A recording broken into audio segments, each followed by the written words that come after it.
Hello and welcome to the Sustainability Experts, a podcast that brings you helpful advice on sustainable business. I'm your host, Vanessa Thompson, and in this episode, we're covering how to launch sustainability initiatives at scale with our incredible guest, Lisa Neuberger Fernandez. Lisa Neuberger Fernandez was the Managing Director of Sustainability Strategy and Innovation at Accenture, leading thousands towards sustainable outcomes. She's now an Associate Professor at IE Business School and the Chief Innovation Officer at Sharp Brains Advisors in Madrid. Lisa, thank you so much for joining us today. It's an honor to have you with us. Thank you for inviting me. Well, I know I introduced you, but I would also love if you could introduce yourself and tell us the story of how you discovered the intersection between sustainability and innovation. Great question. So just this month, I have some professional news. My husband and I have just launched this new company called Sharp Brains Advisors. This is a boutique consulting firm that offers innovation as a service to purpose-driven organizations that want to grow their organization sustainably. And I've been working in sustainability for about 15 years, but I've been in strategy for another 10 years. So I've had a wonderful career. I spent the first 25 years of my career at Accenture in the strategy, as a strategy consultant, 10 years consulting to a whole range of clients on high performance from the private sector and the public sector, and then 15 years in sustainability. And for me, the pivot to get into sustainability actually had a personal twist. So it was the year 2007. I was living in the Bay Area with my husband. We were interested in having a baby. And I was thinking, what can I do to green my household, to remove toxic chemicals from the house, to get ready to have a baby? And I asked my friend, who was the most knowledgeable person I knew in this field at the time. She was the head of Net Impact, which is an organization to bring students into responsible business. And she said, look, it's simple. Here's the list. Get rid of these products in your house, buy these ones. But I have a bigger idea for you. What if you enter Accenture into the Net Impact Green Challenge? And when we won as a team, first prize in this competition, which was designed to see how far volunteers could move their company's environmental agenda forward in 3 months. So when we won first prize in that competition, all of a sudden I started to find new jobs for myself. And there were starting to be inbound sales calls that were coming from other clients because there were press releases about this. And the question was, you've greened Accenture, can you green T-Mobile or, my company? And so that was really exciting. So all of a sudden, I was able to translate this personal passion interest into a role as a sustainability sales director. And we started to build Accenture's first sustainability consulting firm at that time. Not firm, sorry, the sustainability consulting practice at that time. And then I did have a baby. And when I came back from maternity leave, there was a new job posting in our corporate sustainability team, which is called Corporate Citizenship at Accenture. And it was for a strategy lead. So I was lucky enough to get that job. And the rest is history. And from my perspective, that was an opportunity to really help us drink our own champagne as a company, help Accenture drink its own champagne. If we could do this for clients, what could we do as a company, and how could Accenture be its best credential for selling something to clients? So it was like creating a virtuous circle. And many things have happened since then, but that was really the turning point. Yeah, that's wonderful. I've heard a lot of people get into sustainability mainly from their children and thinking about the legacy that they're leaving them. So that's a really beautiful place, I think, for a lot of sustainability professionals to come from, but it's a place that I've actually heard quite frequently. So that's really wonderful to hear your story on that front as well. And I know for our audience, many of them are facing heat from their investors, from their customers and stakeholders to integrate sustainability into their operations, but also to integrate sustainability into their corporate culture as well. And I wanted to ask you, when you were just starting out and launching the sustainability practice, how did you raise interest? How did you galvanize support in the corporation? What factors do you need to consider if you're willing to do this and raise interest in a corporate sustainability program? Yeah, it's really interesting because on the one hand, sustainability needs a business case. And on the other hand, people can connect to it personally. Just like you said, people think Mm, about leaving a legacy. I was even thinking about, even before leaving a legacy, just wanting to bring somebody into a world that was cleaner and yeah, healthier and, ready for her. So there's both the personal as well as the kind of the business side to sustainability, yeah. which I've always seen. And when we launched the Accenture's first sustainability consulting practice, part of the really tougher part of the job was inside sales. So we needed to Mm, convince the client account leads inside, a really big company that this was a really important offering to bring to their clients. And so what I learned through yeah. that process was that, sales and influence are the same, whether it's inside sales or outside sales. And, it's always about kind of thinking through what's the goal of that stakeholder. What is their fundamental goal? And if it's a client account partner, their fundamental goal is client service. They want their clients to be Mm, happy. And so how can yeah. you, promote these sustainability offerings in such a way that it will bring value, to the client? And the client is looking for value in terms of maybe bottom line value, being prepared for regulatory issues that might pop up, also talent.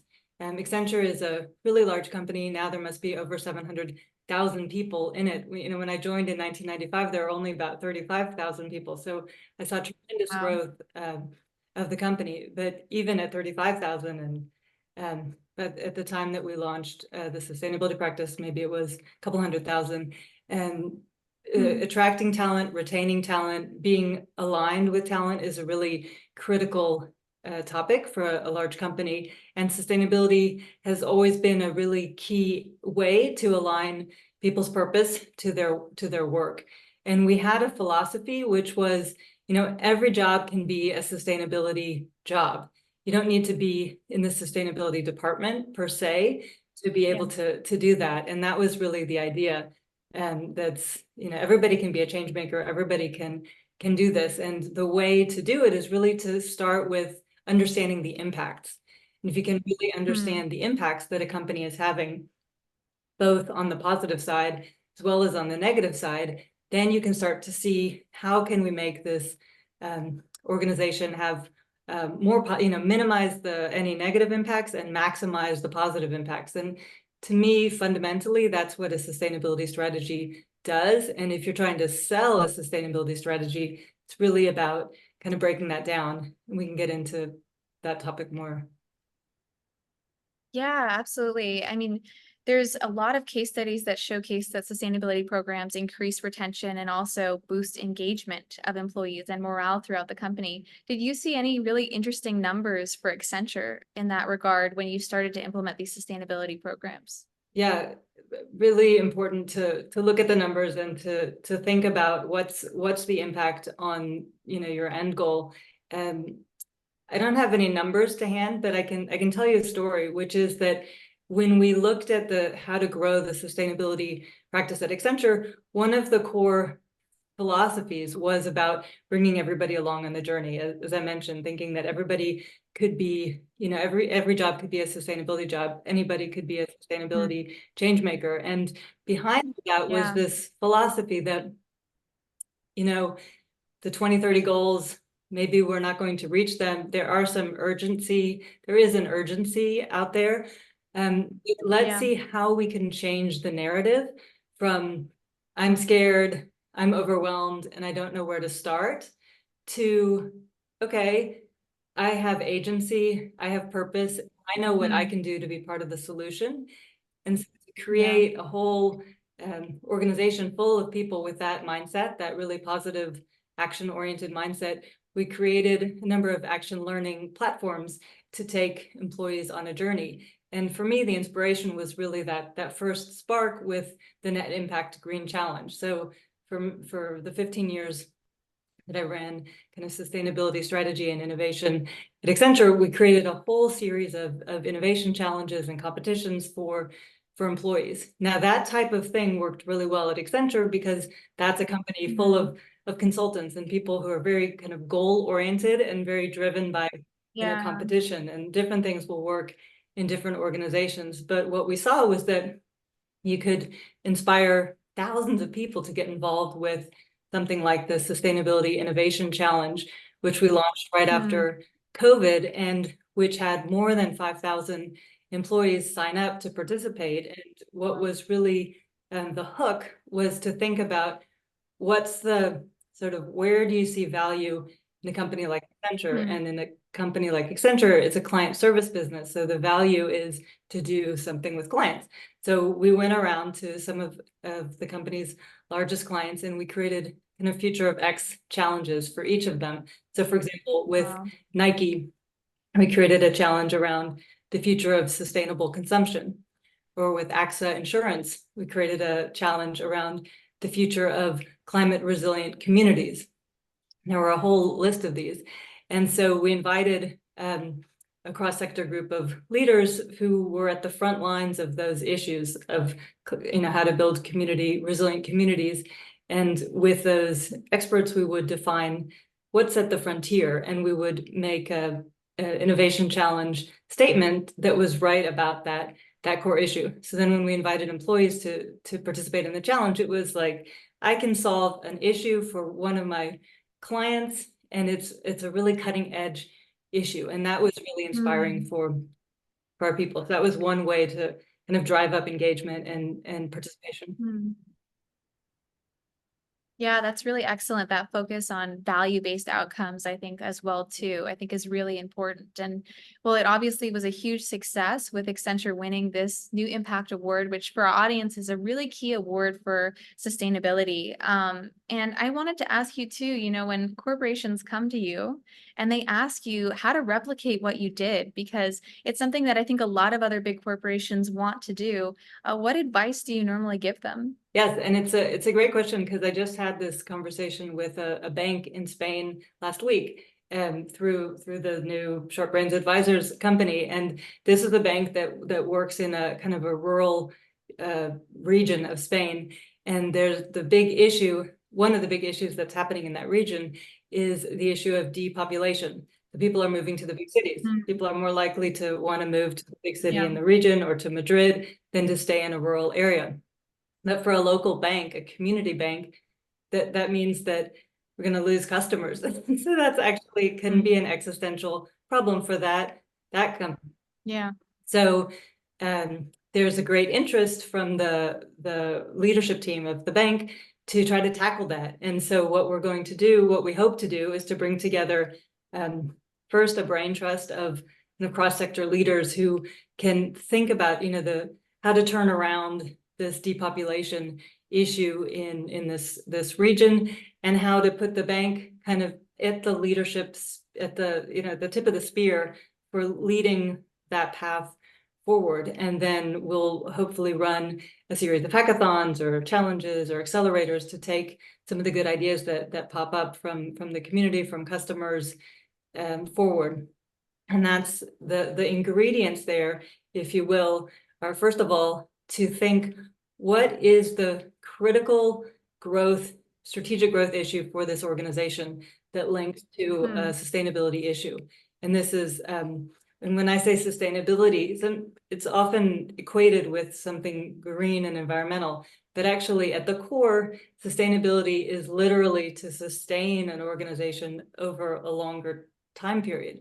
And if an organization is going to be sustained and to exist into the future, Yeah. need to think about how to keep it going. And so in this case, with hemorrhaging of customers, that affects the sustainability of the organization. So that's really ingredient number one, is to identify what is that strategic growth issue that links to sustainability. Mm. And then second is to find the part of the organization that really wants to take a leadership role in the community or in an industry on that issue. So which part of the bank would benefit from being seen as a visible leader, kind of galvanizing support and convening an ecosystem around this topic. And then, the third part is to think of the right model to bring stakeholders into into that innovation pathway. And you can do that through these brain trusts that I've described.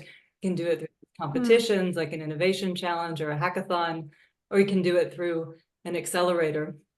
And that's what these three kind of modes of sparking innovation are, things that we are doing with Sharp Brains Advisors. So one Wow. thing that I can just add on there is that for people, getting involved in sustainability and earlier in their careers, what I've learned from such a long career is that when you find the thing that you love to do, and if you can tell that I get very excited about these types of things, I just love to create Yeah. these kind of action learning platforms and to take people on a journey and to Mhm.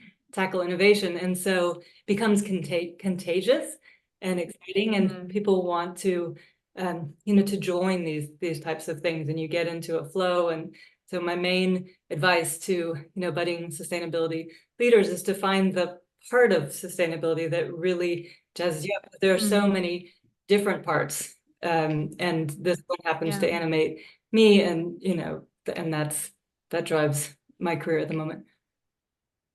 Yeah, I absolutely can feel that from you as well. And I really like this three-part framework you have for both innovation and sustainability with your clients and also with that bank as well. And you mentioned Nike as a key sustainability partner that you worked with, as well as Marriott. I've heard you talk about as well too with the Net Positive Water project as well. And I kind of wanted to dive deeper into some of these other incredible successes which you've led. Can you tell me a little bit about some of the successful outcomes you've had working with Marriott, Nike, and some other key corporations, and what did you learn from them? Yeah, well, I'll tell you another interesting story. So the Marriott Eco Lab Challenge was, we went through that process that I described of bringing leaders from the two companies together and saying, what is that strategic growth challenge that you're facing that connects, in this case, Mhm. two companies?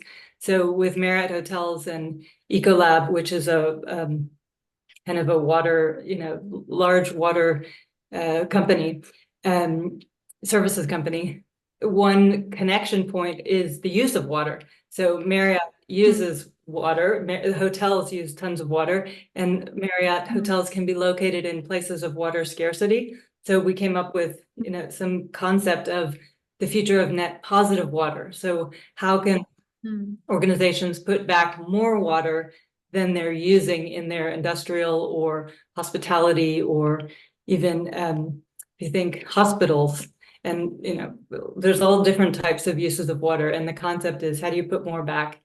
And so in that case, we then brought together a group of cross-sector leaders from, and a public sector leader from the city of Miami. This is a place that's dealing with water rising level, sea Yeah. level rising, and a whole bunch of folks from different sectors, including an entrepreneur who led a company called 374 Water. This, and eventually, after this challenge, maybe a year later, I ended up working at 374 Water, and the spark was really from recruiting the CEO at the time to come into this orbit. And when he recruited me, what he said was, I don't know what you can do for us necessarily, because you're not a water engineer. You don't seem to be particularly knowledgeable about the water sector. But what you do really well is you're a great connector, and you're a great innovator, Mhm. and you can really convene and galvanize change at an industry level. And could you please come and just work your magic with us? And so I ended up staying with this company, 374 Water, for a year. And I learned a number of things from that experience. One was to have my eyes opened about the water sector and what really are the challenges with water. And there's quite a long list of them, and some are technical and some are um, just really personal. Like, we all want to have clean water to drink, and how do we get access to clean water? And anyhow, and also working in a startup, I learned that despite having worked in a massive company and loved it for 25 years, I actually really love being in a small company with like 40 people, where you roll up your sleeves, where there's a very short window between an idea and action. That's what happens startups. There's not a lot of Yeah. decision making that goes on. It's like if you can have an idea, if it makes sense, you want to execute it right away. And that Yeah. really played to what I love to do. So, and the other thing that was really interesting to learn about the water sector was that most of the challenges in water are dealing with hard engineering challenges. So this company was building a big machine that sits in a shipping container to clean toxic water, essentially to detoxify our water systems, and with high heat, high pressure, really heavy machinery to make this happen. And having worked at Accenture for so long, I was used to dealing with digital technologies, like things that's more Mm. invisible, like the cloud and AI and virtual things Yeah. and artificial reality. But this was solving really tough, hard tech challenges, and that was interesting. I find it so fascinating, and I've learned a lot. There's so much more to learn in that space. The one thing I can just add is that whole experience has really sparked the World Bank Youth Innovation Challenge that's going on right now on the topic of water solutions for a new climate reality. And I'm really proud of this initiative that we've created over the last several months. It actually launched at COP28 in Dubai. And just last week, I believe, we announced the 20 winning teams who will now enter a 6-month accelerator. And these teams are really, really driven, fabulous, articulate youth from across the global South. There were 1,600 young people who applied to the challenge and 300 who submitted applications. And now there are 20 teams that are coming in. And these are 20 teams from 15 different countries, everywhere from Bangladesh and Wow. India to Ecuador and Senegal. And it's a very global group. And we've matched them up with each team with a water tech CEO who will provide Mm. mentorship to help the teams take their ideas forward. And they'll be running through a curriculum that really kicks off next week. So it's been really rewarding for me to learn as much as I could about water issues, and now to help to spark the next generation of what we call aquapreneurs to take their ideas Love forward it. and to really benefit from the learning that I've had now to be able to learn, how do you do product market fit in the water sector? How do you build Mhm. and retain a flourishing team? How do you pitch to early stage investors? These are some of the things that will be teaching the accelerator teams. Yeah, absolutely. And I was wanting to ask you about this mentorship program that you're working at the World Bank. Are there any particular young entrepreneurs that you kind of want to call out in terms of some of their incredible innovations or what you've learned from them? So the one way to think about it is to think about the different water challenges and to give you some examples. So the way we think about the water challenges ahead of us, one is about water scarcity. And when you think of water scarcity, you're thinking, how do we get more water? And one of the entrepreneurs, this is one of the water tech CEOs. In fact, all my examples will come from the water tech CEOs for the most part, because I've gotten to know them over the last few months, and now we'll get to know the new teams over the next 6 months. So sorry, the next 6 months. So if we come back in the fall, we'll know more about their solutions. But one of the water scarcity solutions that I think is fascinating is by a Canadian firm called Permalution, and they're taking water from the Mm. clouds and from fog and collecting it and harvesting it and Wow. and then purifying it and putting it into drinking water. So that's a really exciting entrepreneur who came up with that idea, who had lived in the Bay Area and saw a lot of fog and thought, what can we do with that? And somehow came up with this idea and is taking that forward. Another of the issues with water is when there's too much water and flooding Mm. issues. So there's a really great entrepreneur in Los Angeles, maybe near you, who has a company called Kai Pano Solutions, Navy McKee, and her solution is dealing with rainwater in with stormwater and the the mechanisms in the road to capture storm water and to let it flow faster and not to get clogged up and not to cause floods Mm. at the road street level. And so there's a certain number of innovations that are happening in that structural point where you're dealing with flooding. Then the third challenge in water is about polluted water.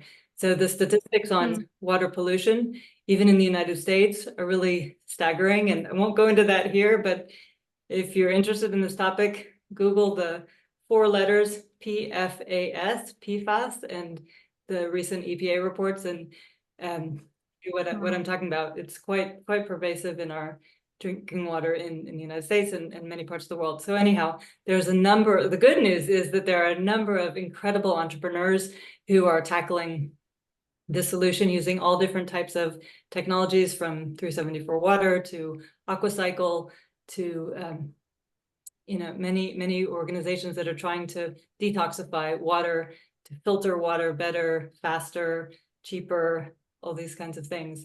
So really important, but at the core of water purification, think of your Brita filter. So the good thing about a Brita filter is that it has what's called activated carbon, and that somehow, when you put water through that, the bad stuff comes out, the good stuff keeps going forward, and that's a filtration system. So definitely use the Brita, use the Brita filter. It's when I asked all the engineers, what should I do in my household? That was the answer. So Mhm. I'm sticking with that. And so those are Wow, 3 examples. incredible.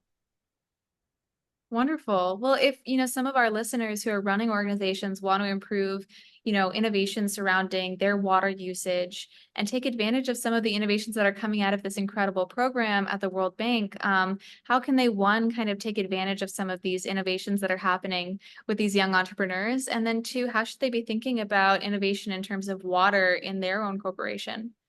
Yeah. So watch what's happening in the World Bank. And if you Google like World Bank Youth Innovation Challenge water, you'll get a bunch of hits on LinkedIn and on the World Bank website and different places. And when you click around there, you'll see these incredible stories of the 20 CEOs, the 20 water tech CEOs and their companies. You'll Mhm. see incredible emerging stories of the 20 water tech aquapreneurs who are just getting going. And so I would say definitely watch this space.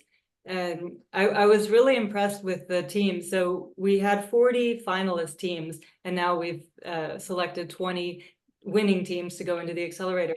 Wow. And between the 40 and the 20, we hosted some elevator pitch prep sessions.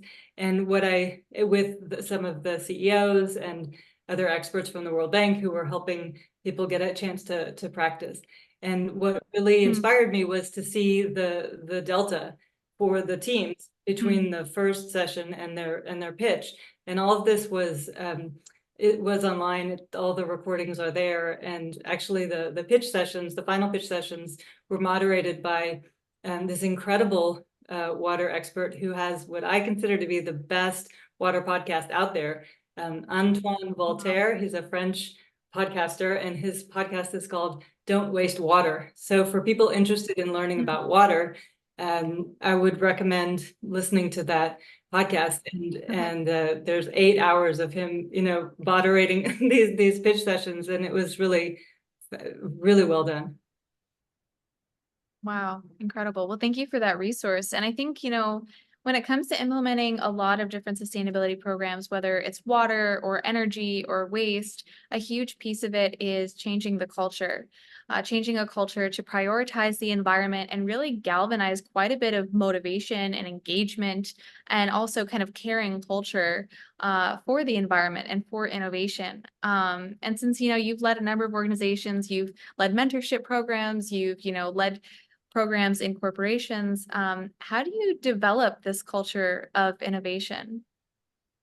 So one of the things that I learned about 10 years ago from a senior leader at Accenture was about how to envision the future, which is a way to start to hack innovation.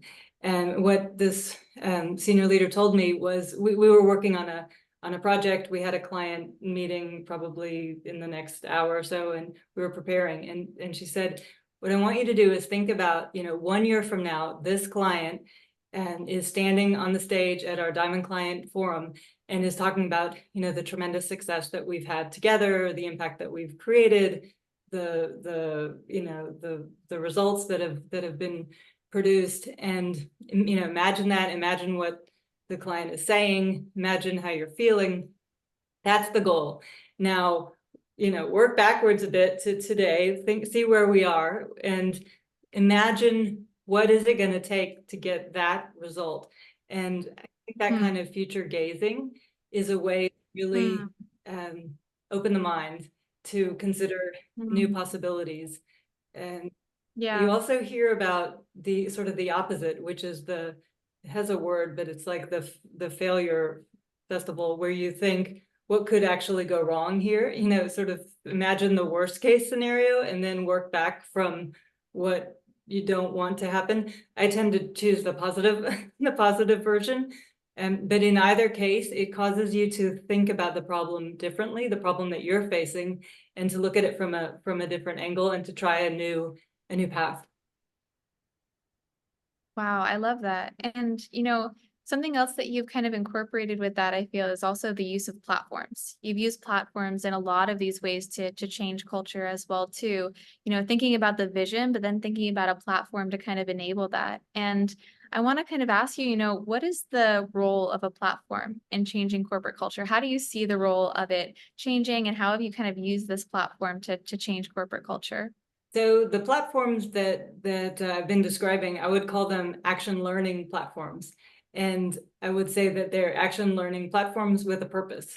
So they were all constructed with a positive purpose to not only teach people how to innovate for sustainability, but also how to drive a positive outcome for society. So Mm, part of the ingredient is to have clarity on the goal. So if it's a learning platform, well, what are the learning objectives? What are the objectives that you're trying to mhm, impart, and design a curriculum that will do that.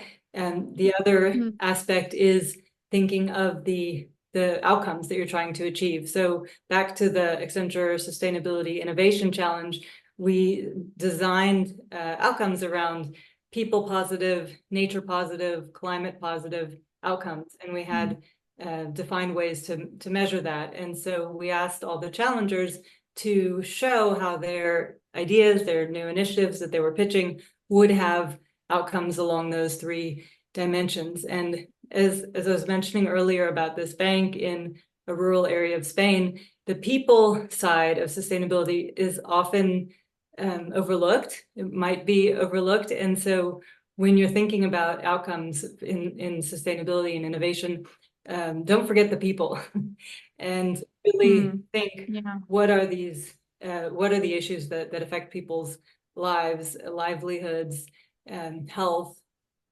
things like that. And then the third ingredient is about aligning the values of the organization. So thinking, what are the business growth goals that are critical here, and how will the innovation help that organization grow faster in a more sustainable manner. Those are three things I would think about. Yeah, absolutely. I've seen some of the most successful innovations come about in the scope of sustainability when really we're thinking about people too. So I really like that you brought that up in particular because, even looking at kind of Jane Goodall's work and other great environmentalists as well, they've always thought about people kind of at the core of it, and where are people's values, where are their intentions, where are their motivations, and then aligning that with sustainability programs. So I really love that. Love that you brought up Well, Jane Goodall. She's definitely one of yeah, my heroes, and I love to read memoirs and investigative journalism books. Those are my two genres.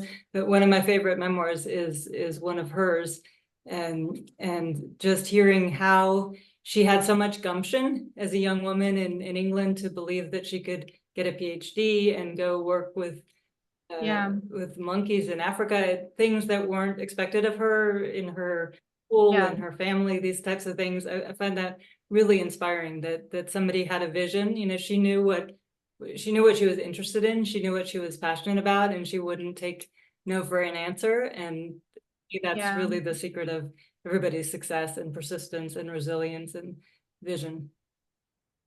Yeah, absolutely. And if our audience doesn't know that book, it's Reason for Hope, which is a really great memoir. And a lot of Jane Goodall's work has actually been incorporating the local communities in the conservation efforts, increasing ecotourism, and other things where you see a win-win between community income and sustainability and conservation efforts. So if you want to learn more kind of about these win-wins, Jane Goodall is an incredible example for you to learn from. So yes, I think she's just an incredible person as well. Well, now we kind of enter our speed round of questions and answers, which are just short questions and short answers. And this section is designed for our audience to learn how to implement some of the incredible achievements of our wonderful guests. So my first question is, if a company wants to begin to report their ESG metrics, how should they strategize beginning to collect, analyze, and report their ESG data? So I would start with this topic we came upon earlier, which is about the impacts. So really take a hard look at the impacts of your organization, both the positive impacts that you want to accentuate and the negative impacts that you want to minimize. And fundamentally, a materiality analysis is really looking at identifying all those different factors, positive and negative, and then asking stakeholders, what do you think about these? How would you prioritize these? And then asking the leadership team, how would you prioritize these? And kind of through all of that, you come up with your ESG reporting, like what's most important. And then you go through the path of measuring and monitoring and reporting on all of that. I love that. Thank you. And, I know you've done incredible competitions, workshops, platforms, activities. For a corporation that wants to rapidly change their culture towards sustainability, which ones do you think are kind of the most effective, at least at the starting gate, for corporations to try to change their culture? So creating some kind of a competition that works in your organization, I think is a great place to start. And there's all types. You can have competitions to reward the teams that have had the most impact on XYZ topics. You can have competitions to see who can reduce their energy use in which city, in which team, in which country faster over a defined period of time. Energy use, water use, paper use, something very tangible. Or you can create one of these like hackathons or innovation challenges that I've described. Those take much more time and are much more complex and use more stakeholders to bring in. But when a leadership team creates a competition and is going to reward the winners of that competition, you get people's attention. So that getting employees' attention about showing, we value this. This is an important way to spend some of your time, and we will reward that. That's a way to start to change the culture. Now, of course, if there's some kind of a big gap between the behaviors that you're rewarding in the competition and the behaviors that you typically reward as an organization, you want to try to notice and minimize that say-do gap, because so it doesn't backfire on you, but it might even give you some new ideas. Wow, thank you. And I know you've touched on this kind of throughout our interview and conversation, but what do you feel are some key elements to changing corporate culture, kind of just in summary? So let me tackle this from the standpoint of what is the role of a sustainability leader in a corporation, because I think that the fundamental role is about influencing. It's very rare in a sustainability function that you would have a extremely large team versus relative to other teams, or that you would have direct reporting relationships with kind of P&L responsibilities relative to other business teams. But what you have is a platform for influence. And so the skills to be a very successful sustainability leader include the ability to convince, cajole, influence, communicate, activate. There's a lot of work to be a bridge to understand what's going on in different worlds, different perspectives, to Hmm. see, on the one hand you have the finance, on the other hand you have HR, to be able to speak the languages of the business and employee action and client business, and to be that bridge is really important. I feel like I really learned how to do this when I pursued a joint degree in graduate school between a business school and a foreign policy school. And as I was shuttling Hmm. back and forth between the two campuses, I realized that, first of all, I could easily be misunderstood in the other campus. So if I'm at the business school Hmm. and I'm saying, next semester I'm going to be going up to this foreign policy school, then the MBAs would think, wow, you're like a save the world kind of person. You're, very, very, very liberal, very tree hugger. But then when I'm at foreign policy school, and then, next semester I'm going back to the business school, then they were thinking, well, you're a capitalist, and you're very conservative, and yet I was the same person. So by shuttling back and forth between these two worlds and these two kind of worldviews, essentially, I learned how to present, how to reach out to both, to try to understand where everybody was coming from, and to be able to put the language, to speak the two languages, and then to bring them together. And that's really what sustainability leaders do, because you could be speaking to an NGO that you're investing in on one moment, you could be speaking to the CFO and the investor relations lead in another moment, and then you could be speaking to your sales director of a really important client in the other moment. Each one of those three executives has a different kind of metrics that they're looking for, and you need to know what they are and how to Yeah. explain that this sustainability initiative will essentially hit all of those and more. Yeah. I really love that you're talking about, the role of sustainability leader also being a diplomat, because it's something I've heard with a lot of other sustainability executives as well too. It reminds me of Dr. Beth Stevens. She was the former CSR head of Disney. And I remember her asking her the same question. She said, I have to meet with each individual group, find out what their intention is, what is their motivation, what is driving value for them. And I have to find some way to overlap that with all of the other groups. And I'm talking constantly with all these different groups of people. So I love that you shared that. I think that's something that's true with a lot of great sustainability executives. Totally agree with her. Um, I want to listen to her podcast for sure. yeah, absolutely. Well, thank you so much for that. And I just wanted to ask you, do you have kind of any last advice that you'd like to depart to our audience? And how can people follow you and support the great work that you're doing? Thank you. So I've become quite active on LinkedIn, so please look me up there, Lisa Neuberger Fernandez. And one thing that you'll see if you check me out there is that I recently wrote a book called Rebalance: How Women Lead, Parent, Partner, and Thrive.